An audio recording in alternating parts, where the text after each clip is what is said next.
Hello বন্ধুরা, সবাই কেমন আছো? আশা করি সবাই ভালো আছো। আর আজকে আর একটা ব্লগ শুধু তোমাদের জন্য নিয়ে চলে আসলাম। দেখতে থাকো সবাই, ভিডিওটাকে ভালো লাগবে, সবাই সাথে থাকো।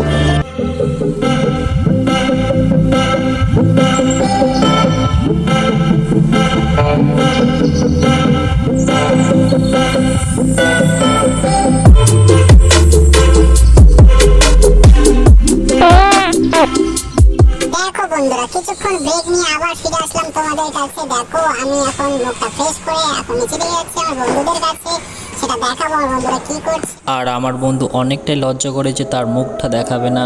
আর আমার মামু আর আমার বন্ধু বুঝতে পেরে গেছে যে আমি ব্লগ বানাচ্ছি, তার জন্য ওর মুখটা দেখাবে না। তার জন্য দরজার পিছনে লুকিয়ে আছে। বন্ধু দেখো, দরজার পিছনে অনেকটাই লজ্জা করে যে মুখটা দেখাতে যাচ্ছে না, তাও লুকিয়ে আছে। জোর জবরদস্তি দেখাচ্ছি মুখটা, তাও মুখটা হাতটা দিয়ে মুখটা ঢাকিয়ে নিল। আমার মামু অনেকটা এক্সাইটেড যে ওকে নিয়ে আমি ভিডিওটা